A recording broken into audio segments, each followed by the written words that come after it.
Drunk and ड्राईव्हच्या घटनेने छत्रपती संभाजीनगर हादरले आहे.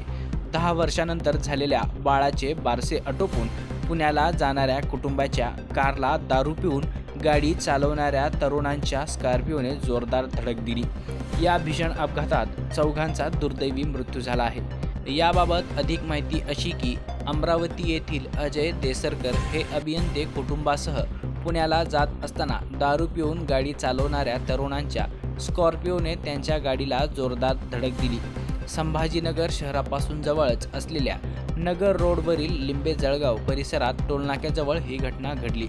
10 वर्षानंतर झालेल्या बाळाचे बारसे आटोपून कुटुंब पुण्याकडे जात असताना ही हृदयद्रावक घटना घडली. धक्कादायक म्हणजे दारू पिऊन स्कॉर्पिओ चालवणारे 2 मुलं दुभाजकांना ओलांडून पलीकडे जाऊन कारला धडकले. या अपघातात मृणालिनी अजय बेसरकर वय 38, आशालता हरिहर पोपळघट वय 65, अमोघ बेसरकर वय 6 महिने, दुर्गा सागर गीते वय 7 वर्षे यांचा दुर्दैवी मृत्यू झाला आहे. तर अजय अंबादास बेसरकर वय 40, शुभांगिनी सागर गीते वय 35 या जखमी झाल्या आहेत. विशाल चव्हाण नावाच्या ड्रायव्हरने कृष्णा केरे याला गाडी चालवायचं लायसन नसताना गाडी चालवण्यास दिली. कृष्णा केरे हा दारू पिऊन गाडी चालवत असल्याने निदर्शनास आले.